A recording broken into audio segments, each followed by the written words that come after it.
Okay. Yes. So I want to welcome each and everyone on the call. I believe that we are going to learn a lot from our speaker today, who has been in the industry for quite some time, and personally, I've learned from him also. So we'll be talking extensively on brand approach for designers, because it's really not about the skill, the software. So we're really understanding what it is to build um, a design career. Because why we are really into the business is to make profit, be creative at the same time. So I'm not the one to talk, so I believe our speaker will be there to educate us better. So let me welcome, I don't want to be the one to introduce him. I'm sure he will be able to introduce himself very well. So he's going to introduce himself and he will let us know all we have to know today. So but feel free, as our coordinator said, that we should come with our jotting note. Me myself, I'm ready to take something out of this class. So welcome, Mr. Olukunle. Yeah, this is Olukunle. Oh, thank you very much. Is it possible we see you, sir? Okay, I'm working on it. Good evening, everyone. Sorry for the time taking.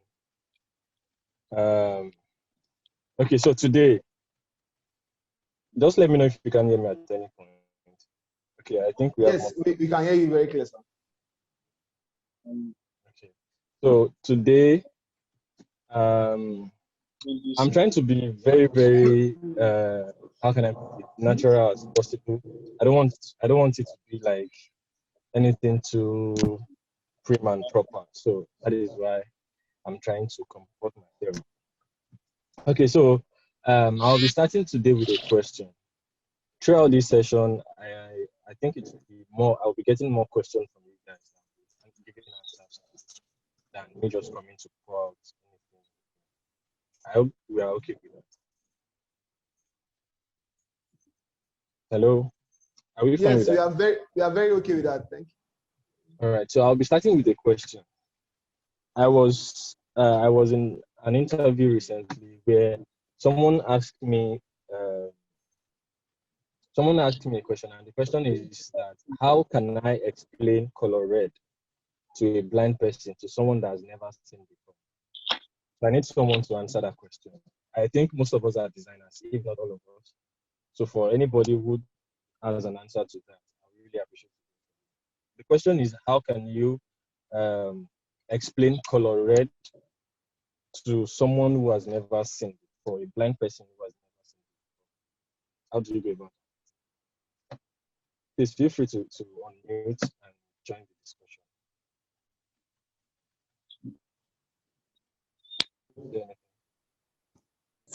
Okay, good evening, everybody. This is Peter. Okay, me explaining blind color or color red to a blind person, I think it's more of about explaining the emotions about the color. Like talks about the color that brings love, that's a positive part of color red. Talks about the color that deals with the mixture feeling of relationship. And when it comes to the dangerous part, talking about danger kind of stuff like that. So I think it is more of the expression, the feeling than the sight for the blind man, seeing that they can't see, but then I think they can feel. But then how would they actually feel the color red? That's actually an issue. So I think it is more of the emotions behind the color. That's the meaning of the color. I don't know. That's just my little understanding. I hope I'm on the Thank you line. very Thank much. you very much. That's a brilliant one. Thank you so much. So you just explained how we can go about it, but it's how you can make the person. You're just saying, okay, yeah, you can go the emotion way, which is totally correct. But how will you let a blind man that has never seen before, how will you let him or her. Yeah, definitely him. How will you let him know that okay, this is color red? Any other person? Let me just try one more person before I answer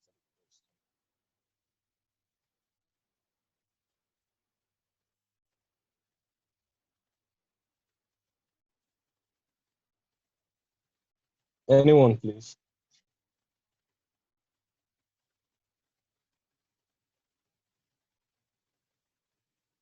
Okay. Mr. Michael, you can also help us, sir. So I'm yet to learn. I don't know. Okay, so without wasting our time, let me just continue from where Mr. Peter where he stopped.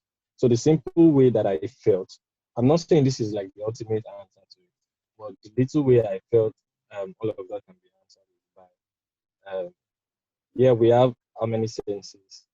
5 senses, and the person obviously does not have one, which is the sight.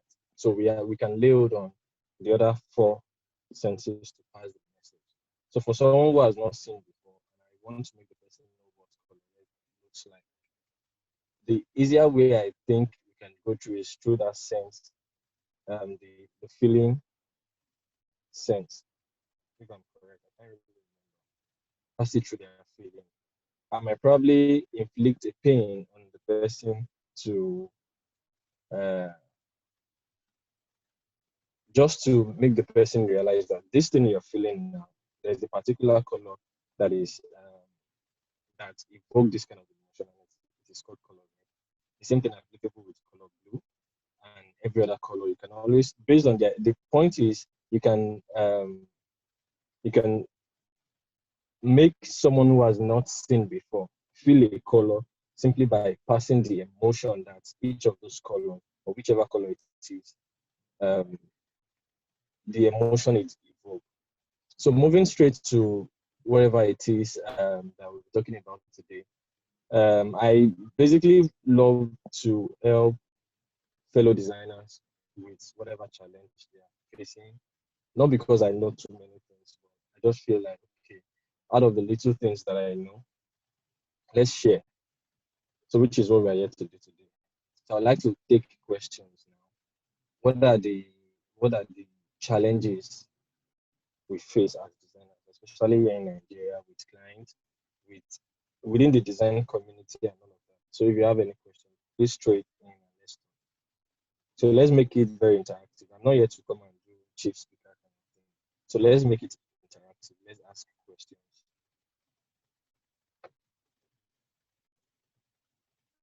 So Mr. Michael, you can also help us if there are things you've observed as a designer or within the design community and all of that. Because I can understand that the first time you spoke with me about this whole idea, I think it was about we looking into all these challenges we have in the design industry and and looking for a way to solve the problems, if I'm correct. So that is why I'm trying not to come and tell you any particular to Okay, I think someone is raising up his hand there. Peter, I think you can quickly ask a question. Okay, please, Mr. Peter Adeyanju. Okay, thank you. Good evening once again. Good evening, sir. Yeah, please, I'll be asking the question based on general perspective, though. Now, and the question is this. First of all, in the design world, everybody seems to be a creative, right? And but then there are limitations when it comes to being a creative, and it seems as if you can't get to access the mind of your clients. What I mean is, for example, somebody give a logo work, and you ask for a project overview and all, and it seems as though the person is pale and doesn't know what he's actually going to like. They don't know what they want. So, but at the same time, they are trusting you to give them your best. And then you probably, okay, with the names and the initials, you try to bring out one of those concepts and all. And sometimes designers too, there's times we just be like, today's not a good day for me to design. And somebody will be like, I need this job, so day. So, and you just come up with something and it looks messy. And you're like, let's just send it to them like that. Let's see the good and all.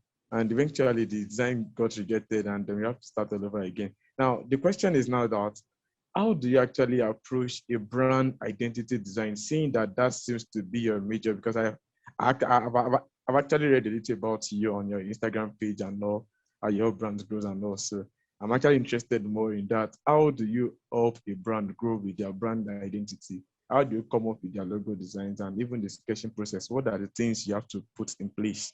And how do you bring all the characteristics together to form a unique logo? Thank you.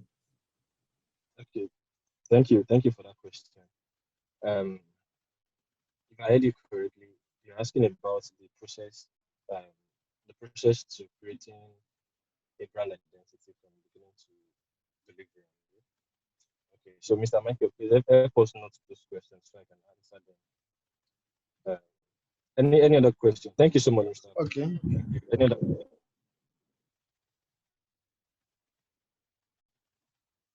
Please feel free to ask questions. Mr. Peter Gumola, I can see you. Mr. Um, Sonny Gold, Taribo, I can see you. Nathaniel, Anna, I can see you. Ibuka, Debbie Brown, please. Let's just make it very interactive. Okay, Mr. Kunle, I think I can also some few questions. I have a long list of questions with me, so I think I'll be picking from there. So okay, there's a culture we do in our community that people on a regular basis they drop their questions. Like so I have a document where I pack everything, and based on that we create classes and solve their needs.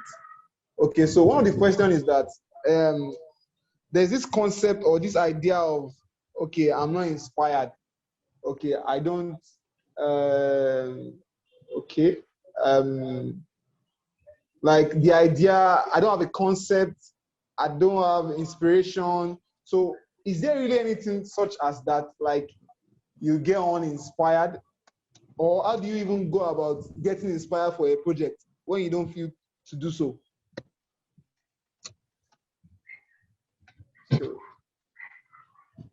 Okay. I think I will take one more question so I can answer everything. Any other one that comes up? Can I get one more question from another person? I think Anna is raising up her hand there. Anna, feel free to Okay, talk. Okay, hi, good evening. Can you hear me? Can you hear me? Yeah, we can hear you. Okay, so for a designer that is just starting out, which would you advise? Is it for the person to get a like one-on-one mentorship or join a community of designers? Which do you think would be more beneficial for that person, like starting out? Did you get the question? Yeah. Okay. Thank you for that question. So I think I'll just start from Anna's question. Okay, so this year makes it practically like 11 years that I've been designing. And the journey started how? Let me just go a bit into my story. So the journey started, I think, 2009, 2010, when I went for normal desktop publishing training, computer training. And from there, I developed my interest in design. Though I've always been doing the cardboard, paper, crayon, water, poster color, although most of us can relate with that. I've always been that kind of person from way back. And when it got to the point that I had the privilege to move to the digital world, so during the training, I had my instructors who are dope designers then. So I'm always following them around to see how they are doing things. The days of Adobe PageMaker and the days of Photoshop, I think 7.0 or 9.0 on old Photoshop. So we used to do a lot of manipulation, remove Usher's head, put 50 cents head and all of this. That was how I started my journey as a designer. I started with a lot of manipulation, and as time went by, I started hustling for church flyers. Whenever I'm walking on the street, I'm always looking out for those guys sharing tracts or sharing flyers. so I can collect. And at that point, I haven't started working with CorelDRAW or Photoshop. I was still on Microsoft Word. So I go back to I didn't have a laptop. The only place I had access to the laptop was at my training center, where I happened to be like the the head student in the college. So I go back. Our classes end by 12. I will still stay back to like 4 sometimes, sitting down, trying to replicate things. So I'll get flyers from random churches, random. I can even pick from the floor. It's like if you walk past me without giving me a flyer, we can fight. For you to know how desperate I was then.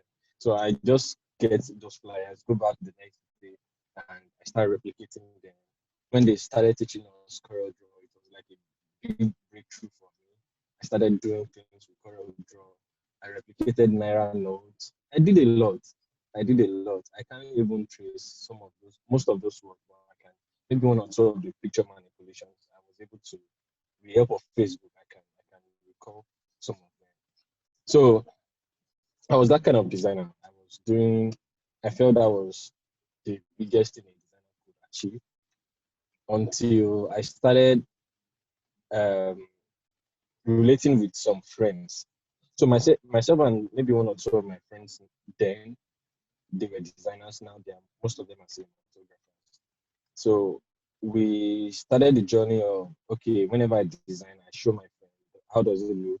What do you think about it?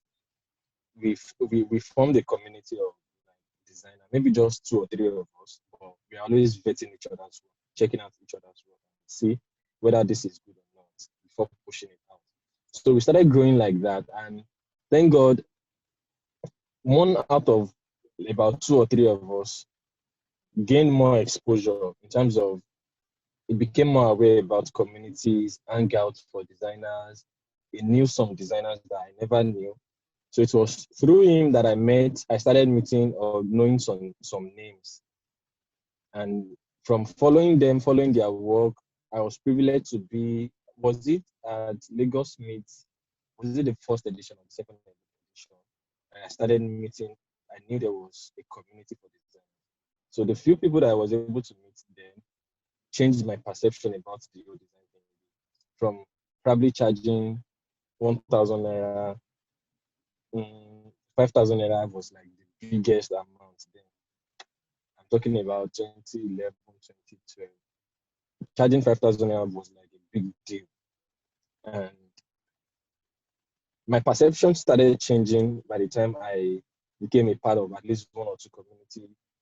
I started meeting with some professionals in the industry. I started communicating with them. So whenever I'm having 1 or 2 challenge, I'm always reaching out to them. Okay, what do you think about this? What is this? What is that? I didn't go with the mentality of, okay, will you be my mentor, kind of thing.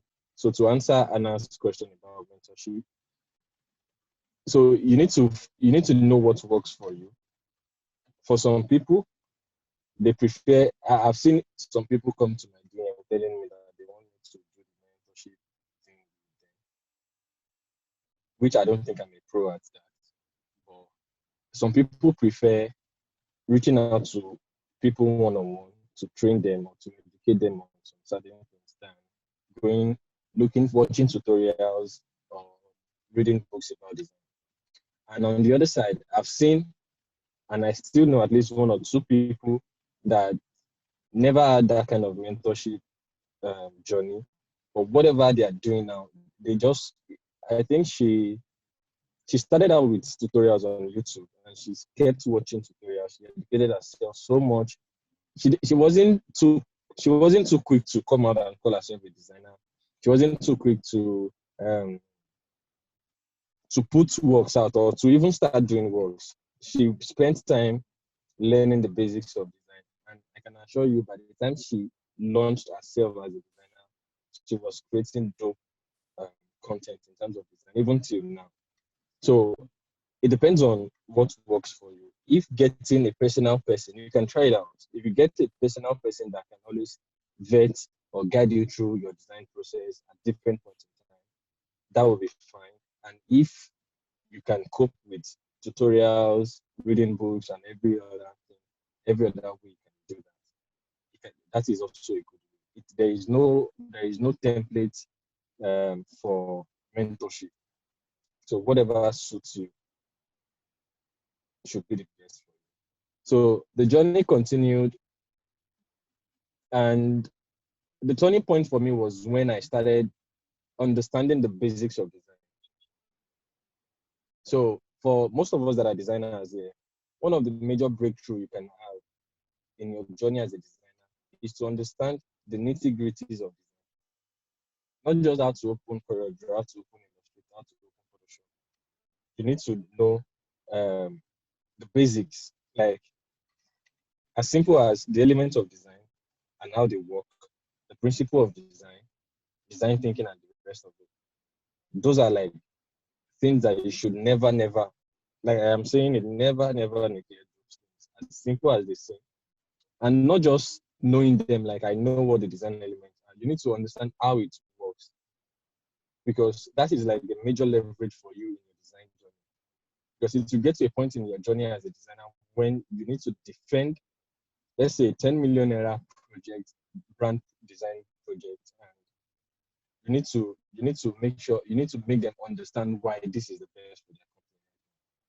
And after speaking all the English and everything that you might want to say to them, the lifesaver for you might just be the understanding of colors, the emotion it evokes. It might be your understanding of line, the types of line, or the kind of shape, and how it is effective, how it is relative to their company values and all of those things. So if you don't know those things, you definitely be missing out. Do you get? So pay attention to the basics, to those seemingly irrelevant things about design. Read a lot. Like, despite my so-called experience in the design industry, recently I still took, I think, 2 courses online as regards graphic design, like the basics of design, because I understand that things change with time. The way design was 5 years ago is definitely not how it is now. So the reason why I try to update myself at different points in time is just to know what is the latest thing and the latest, or the latest accepted ideology about a particular thing in the design industry, even outside the design industry. So that is very, very, very essential. So I'm trying to see how my story answers all of those questions that I've been asked. So to the second question, I think the question what was your question again, Mr. Michael? So that I won't. Okay, like is there anything as I'm not inspired, and when I find myself in that situation, what is the way out? Okay, about being inspired. Okay, recently I noticed that everything is a matter of mindset. I am like that too, but I'm trusting God to help me out and see how I can do things better. Because there are some ideologies that we have about ourselves. There are some mindset we have about ourselves that we believe it can change. That is why I hear people tell you things like, that is my kind of person. Yeah, I respect your kind of person. But can any adjustment be done to that kind of person? Can there be an improvement? Do you get? So I'm that kind of person to that if I'm not in that so-called mood to produce anything creative, I might not do it.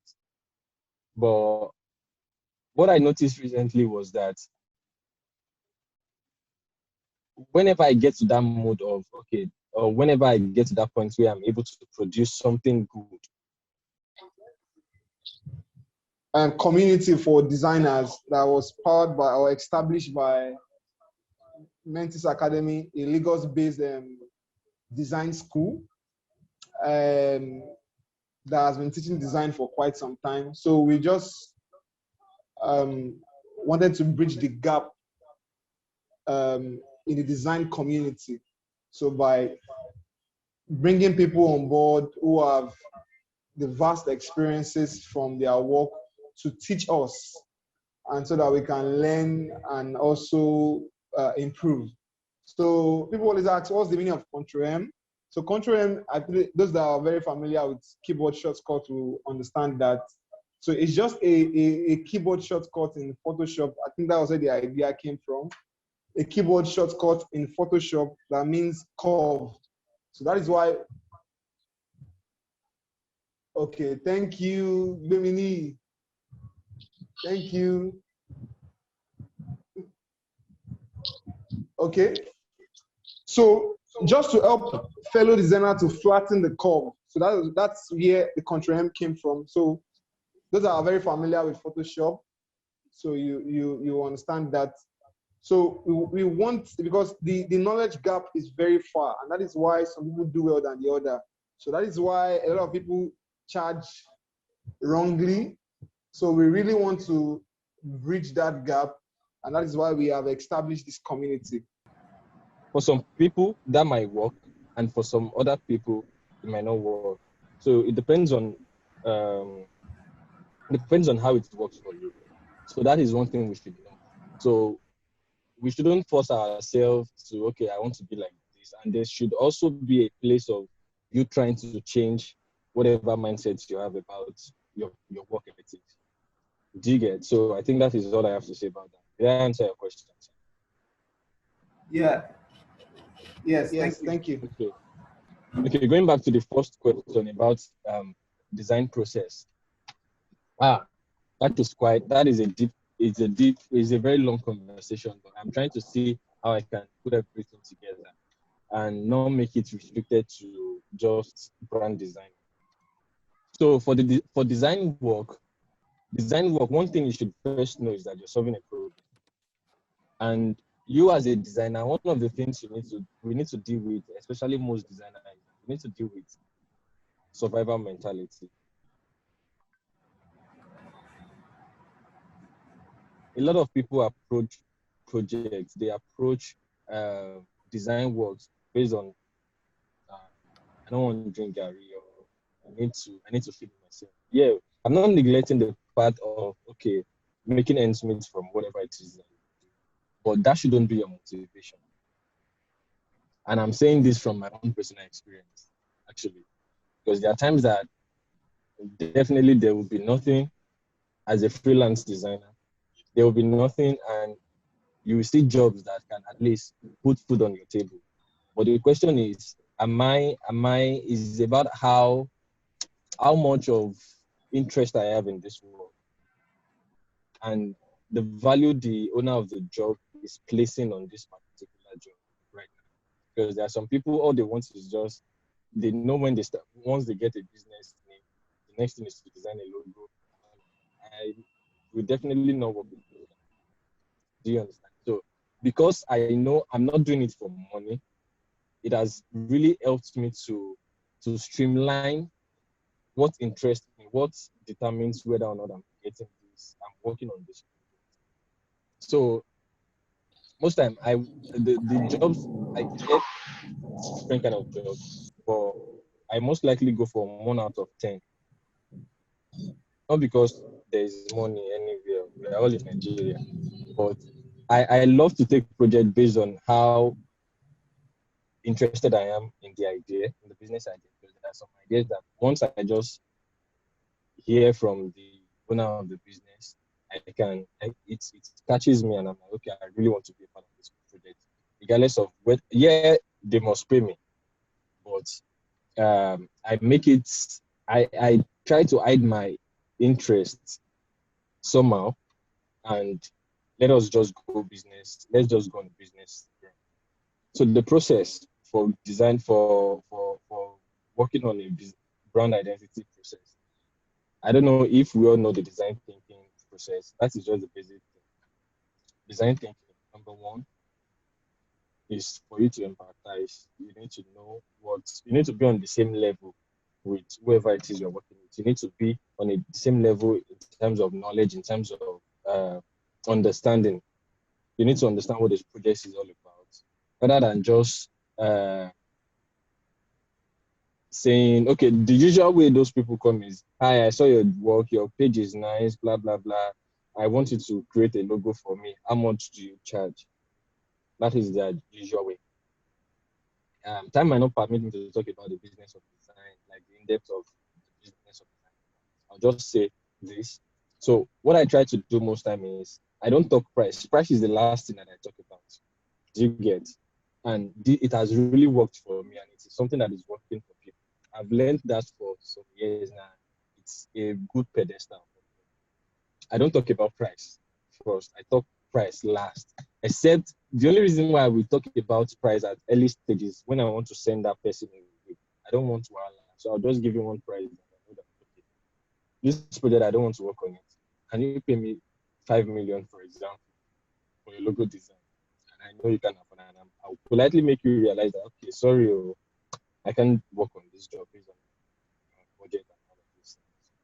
So once they come like that, the first thing I do is to try to shift their attention away from that question they asked to understanding the person I'm trying to, I'm relating with. I would like to know who the person is, the company they are talking about. Try to do a quick profiling of the person, if it is a person, a personal brand, or if it is a business brand, whichever.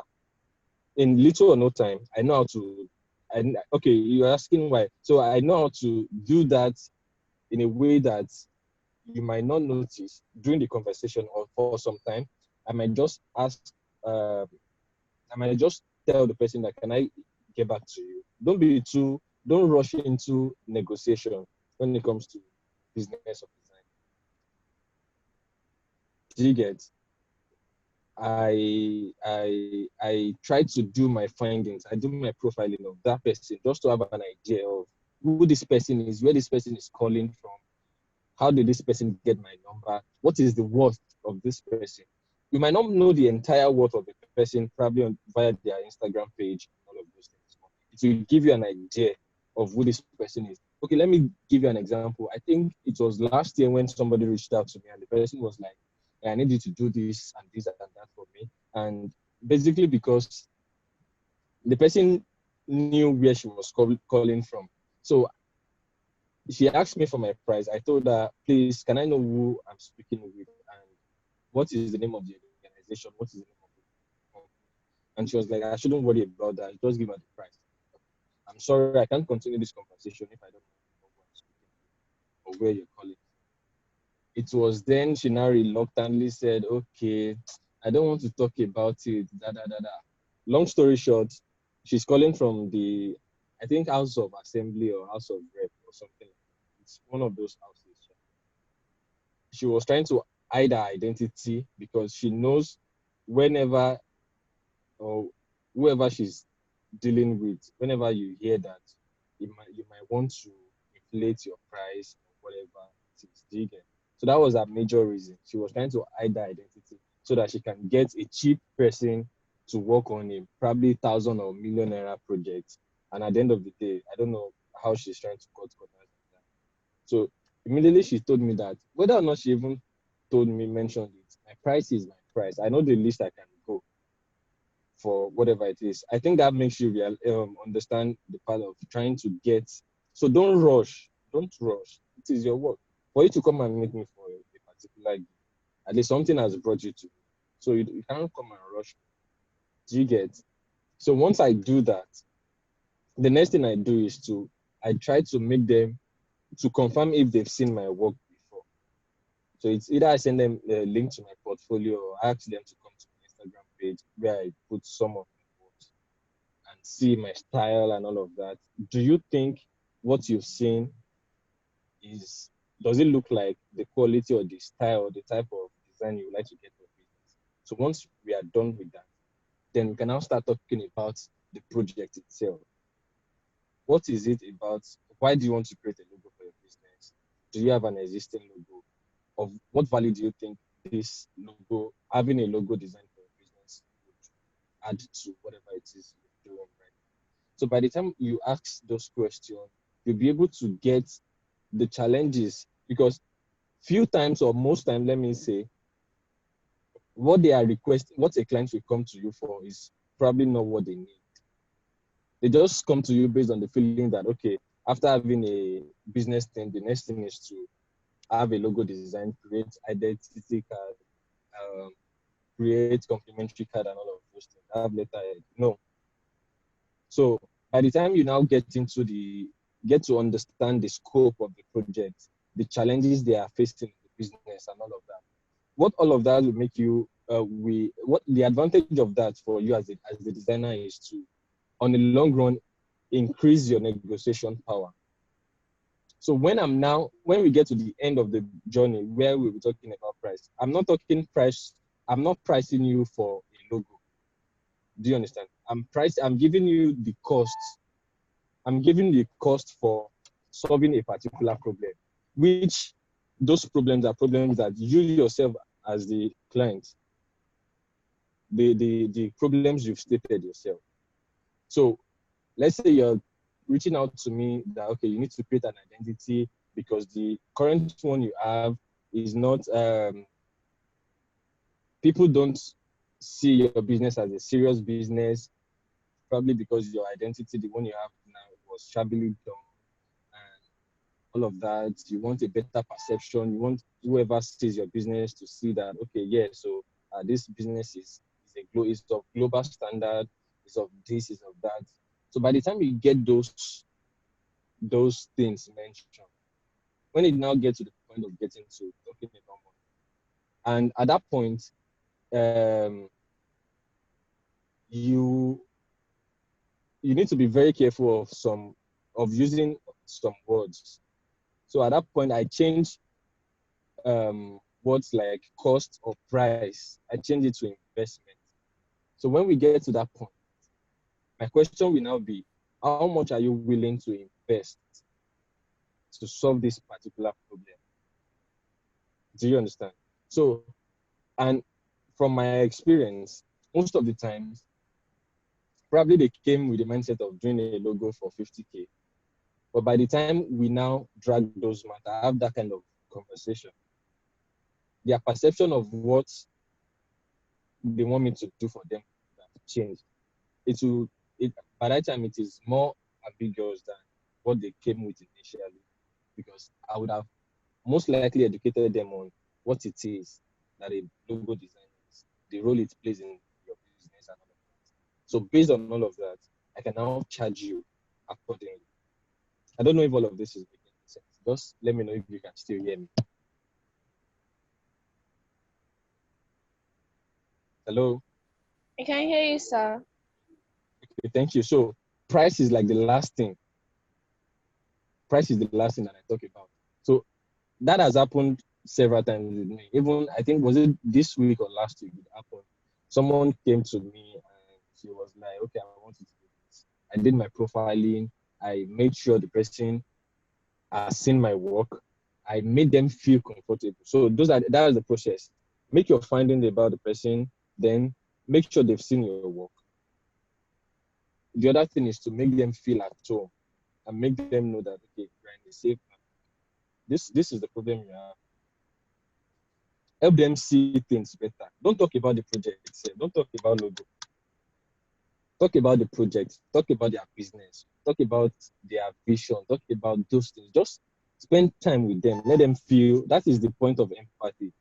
Make them feel like you are interested. You are part of the business. You really want to solve a problem for them. So by the time you do all of that, you've created a level of emotional attachment somehow. I don't know how to explain. Maybe not emotional, but psychological attachment that will make them feel like, okay, I think this person. I was on a call for like 2 hours with a prospective client some days ago. This person, I don't want to mention figures, but let's say, for example, I gave the person a package of, let's say, 1,000 naira, and the person now told me, oh God, this is 500 naira is my budget. So at that point, I won't tell you, sorry, I don't do something like that. So ever my love, no. I still make them feel valued. Even jobs that I don't take, you won't leave me and feel like I shouldn't have message or call this person. I'll still make you feel special. Because recently a lady was like, sorry, I can't afford you. Don't let me mention my budget. And I told her, sorry, you don't need mentioning your budget to me will not make me feel undervalued. And I won't see you as an unserious person. So just feel free to just tell me whatever it is. And by the time she told me her budget, and I was like, okay, sorry, truly I can't do it for this particular amount. But do you mind if I recommend so person that I think, I'm not giving you assurance, but I think this person should be able to do it. And a lot of times after giving that kind of recommendation, it's either the person says, don't worry, I will wait or save till I can afford you. Do you get? I'm not saying that is how it will always happen. I'm talking about my own personal experience. The person might be like, sorry, the person might be like, I will wait till I can afford you. I don't want any other person. It is you that I actually want. Or they might go with the recommendation. So the person that came with me with the, for example, 500 naira budget instead of 1,000 naira. By the time we started talking, I made the person feel at home. Okay, tell me about your business. What are your business goals? What are the things that matter to you in this business? What do you want to see in the next 5, 10 years? What are the challenges you're facing right now? So by the time the person listed those things, gave answers to those questions, I was able to pinpoint things that she could do that could be the solution to the problem. And she was like, oh, wow. She said it as herself that, okay, I might not be able to afford it, but I know I'm in a safe bank. I know I will get the best. Do you understand? So it wasn't about the logo that she wanted me to do for her.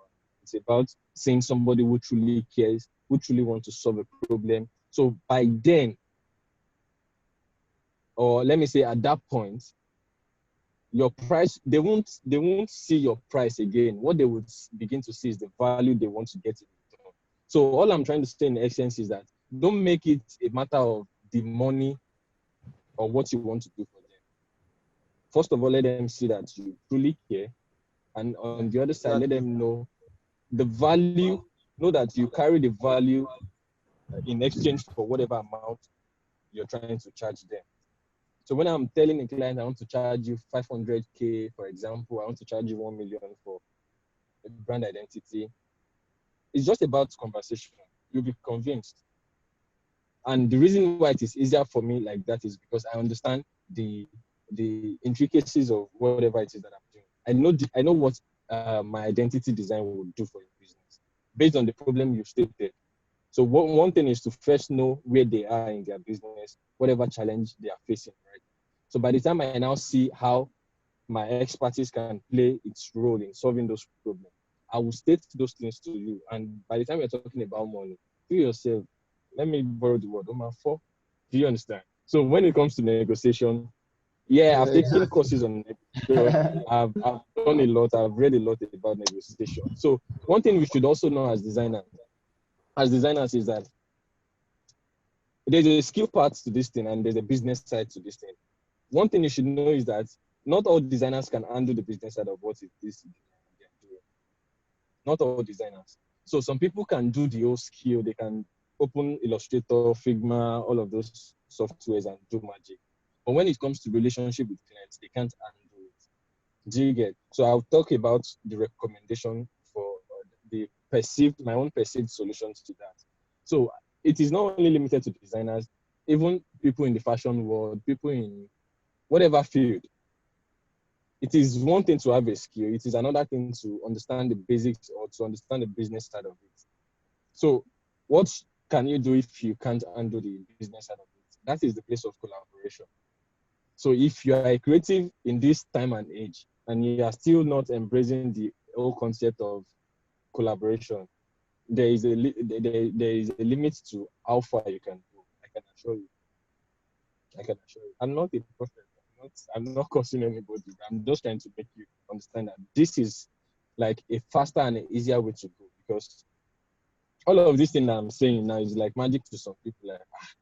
Like, how will I relate to this client? To some people, it is. To me, it used to be a headache rather, until I started educating myself. And not all designers, not all creative can go that length. Because I'm still trying to understand what design is and how it can be a solution to businesses. Now you're not telling me to now handle the business part in terms of relationship with clients, how it add value. So if you can undo that, the best prescription I can give you is collaboration. Collaboration. So I think let me just stop at that. What else? I'm thinking of the things I plan to just. Awesome. So do we have? I think I'm sure people will have a lot of questions, and I'm just so excited about that area you just entered. That's really a place whereby people can really designers can really learn from. I am very sure, and I know that you are very vast when it comes to the business part of being a designer, and people get to jinx that part together, and it's separate. Because even personally for me, I was so much on the skill for a long time, and I was very poor. So until I begin to understand how to really make money, and there was a clear difference after on. So I will really want you, I know people have their questions, and I want people to even dive their questions to that side, because this session is not for really the skill part. I really want you to quickly take advantage of this session and really ask questions relating to that part so that you can get this kind of value. So how to really position yourself for success as a designer, that is, separate yourself in the marketplace. Okay, so one major thing I would like to start with is that you need to understand the language of the king for the kings to dine with the kings. I don't know if that makes sense. You need to understand what it is interests the kings so that you can dine with them. There are some levels you will not attain as a business person, as a creative, as whatever, if you don't understand the language of the people up there. So that is a major thing. And before you can get to that point, one of the things you need to do is to start with yourself. Educate yourself very well. Like I said, one of the major things that has helped me as a person is because, number one, I took time to understand the basics of what I do. So if there's anything that has been like a major pride for me, not because I know too much, don't get me twisted. There are guys in this conversation and there are guys everywhere. Sure, you get involved. I am very sure of what it is that I know. And I don't just leave it at what I used to know. I update my knowledge every day. Every day. I make sure there is no day that passes without me at least adding to whatever it is about design, about the business, about branding, it might not even be about design. So because for me as a brand strategist, you work with different clients. So I might choose to study about fashion today. I might choose to study about food industry tomorrow. Just to study about anything, sports and all of those things, because you can get clients from any angle. So for you as a designer, you need to know your onions. You need to educate yourself. And number two is that you need to be a part of a community. You need to, basically a community. You can't do it alone. You need to understand that. At this point, we don't need to start hiding anything from ourselves. You need to embrace the ideology of the community idea. You need to know one or two people in the industry, probably that you look up to, that you can always reach out to at different points whenever you're having challenges, and rub minds. If there's anything I'm planning to do more of henceforth is to relate more with my guys in the industry or my colleagues in the industry. Probably reach out and it might be via call, it might be a live hangout with them. Just rub minds. That is how you can learn more, because by the time I talk about what I know, and Mr. Michael is talking about what he knows, and every other person are talking about those things, we can grow together. We can grow together. So that's like a major thing you need to know as a designer. You need to know that very, very importantly, you can't do it alone. So it is this same, like, I mentioned earlier, I mentioned something about survivor mentality. It is survivor mentality that will make some people still want to be on that part of, okay, I can do it myself because of greed. Maybe a 1,000 naira gig that I'm supposed to share with, okay, get a copywriter, get a UI UX person, and we team up to execute the project. But because I want to keep the whole 1,000 naira to myself, I might just feel like, truly you can do it. But the thing is, it will take you more time to get it done. And there's a limit to how great you can achieve, because like the Bible makes us realize that one shall chase 1,000, two shall chase 10,000. So it's that verse is mostly used for people in marriage or relationship, but it is applicable in every aspect of our life. There's the power of community. So I got something recently, but I don't want to really touch more about that. But just to buttress this point of relationship, having relationship. So it's about expression. God has created us as different expressions. But one thing you should know about expression is that, sorry, it's getting dark where I'm at. So my expression needs your expression to manifest the fullness of whatever potential it carries. Do you understand? So I need you to, I need you and you need me. We all need ourselves to grow. You can't grow alone. That is one thing. So what else do you need to do? You need to also identify. People are even raising up their hand. Okay. I think okay. I might need to go anytime soon. Yeah, soon. time. Let me. Yeah. Like, yeah. Even we have to even quickly round up now, because I think I only sick for 40 minutes and we are already exceeding the time. So guys, I'm sure that we have a lot of questions to ask, but time will not really permit us. So I'll just take just one last question, and I really want that question. Sir? I think someone is raising his hand. Yeah. So Peter, please be very fast with the question, and we don't want to take much time. So please, your question, quickly go ahead. Okay, thank you very much for this opportunity. Now, thank you very much, Mr. Olukunle. I'm really glad you did all this. Now, this is my question to be fast. The question I asked the other time, I noticed that you've actually answered the psychology part of the logo approach, which I really enjoyed very well, about knowing your clients and all. But one other part that I think you didn't probably touch because of time is that now you've talked about relating with the clients. So now, what about after all the clients have given us his info, we've been able to talk for long and all, and it now comes to you now to be able to bring your creative ideas into solving the client's problem. I know this might look like a practical, like it should have been more explainable in a practical class, but then I still want you to give a little illustration of how you as a designer is going to tackle the problem and how you are going to probably help with the solution, even with your brand alone. Because many people don't see brand identity as a solution to some problem, but how can you as a designer probably do that, having known their problem? Thank you. Okay, so quick one now is, number one, you need to understand that this whole branding idea is still like an alien in Nigeria, in the business world in Nigeria. Branding still sound like a foreign idea, something that is not possible. And one of the reasons is because, before I answer that question, one of the reasons is because we brand guys, we are quick to give examples, foreign examples, big brands as example, whenever we are relating clients. Okay, let's say, for example, now, a fashion person is reaching out to me for a brand job, and